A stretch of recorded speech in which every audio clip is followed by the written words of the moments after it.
प्रियजन हो, मी तुम्हाला येशूच्या नावात अभिवादन करतो. तुम्ही ही जागा पाहिली का?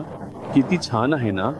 एका बाजूला पाण्याचा प्रवाह वाहत आहे आणि माझ्या मागे तो जोरात कोसळणारा धबधबा दिसत नाही का? ही युरोप खंडातील आल्प्स पर्वतरांग आहे. इथे वर्षभर बर्फ पडत असतो. तिथला बर्फ वितळून सतत पाण्यासारखा उतारावरून खाली वाहत असतो.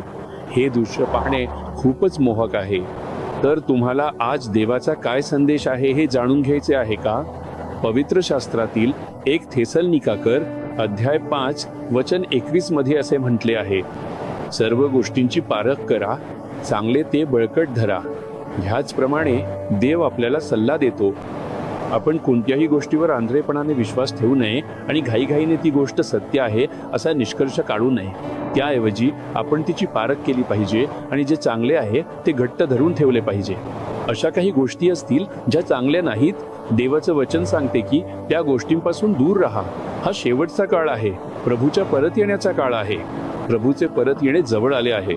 जेव्हा येशूने त्याच्या परत येण्याच्या काळाबद्दल सांगितले तेव्हा त्याने सर्वात आधी हेच सांगितले, सावध राहा, कोणीही तुम्हाला फसवू नये.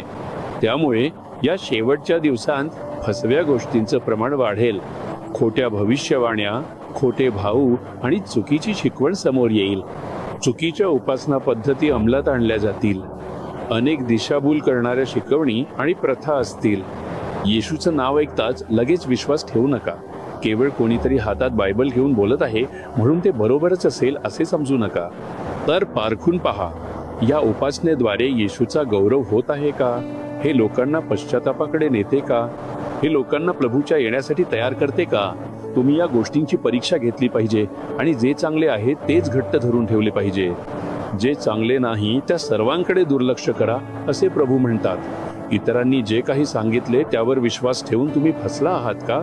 आणि त्याचा तुमच्यावर परिणाम झाला नाही का? तुम्ही असे म्हणत नाही का, हो मी त्यावर विश्वास ठेवला होता आणि आता मला समजले आहे की ते खोटे आहे. म्हणूनच प्रभू म्हणतात, माझ्या मुलांनो, कशावरही सहज विश्वास ठेवू नका.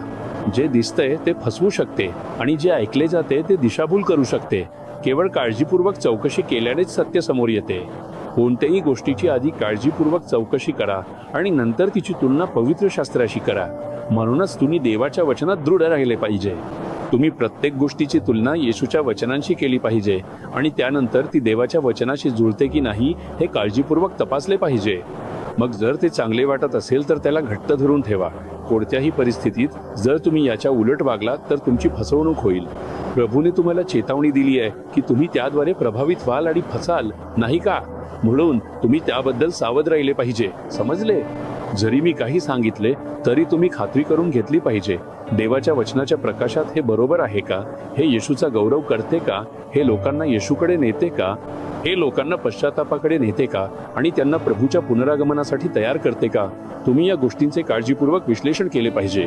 त्याऐवजी फक्त ब्रदर मोहन सी लाजरस यांनी सांगितले आहे म्हणून तुम्ही ते जसेच्या तसे स्वीकारू नका. ती जे सांगतायत ते शास्त्रानुसार आहे का त्याची परीक्षा करा आणि जे चांगले आहे ते घट्ट धरून ठेवा. ठीक आहे? आता म्हणा, प्रभू आम्हाला प्रत्येक गोष्टीची परीक्षा करण्याची आणि जे चांगले आहे ते घट्ट धरून ठेवण्याची कृपा दे. आम्हाला फसवणुकीपासून आणि खोट्या गोष्टींवर विश्वास ठेवण्यापासून वाचव. मी येशूच्या नावाने प्रार्थना करतो. आमेन, आमेन. जीसस रिडीम्ड मराठी ह्या YouTube चॅनेलला सबस्क्राईब करा. सबस्क्राईब बटनावर क्लिक करा आणि बेल चिन्हावरही क्लिक करा. दररोजच्या नवीन कार्यक्रमांची माहिती मिळवा.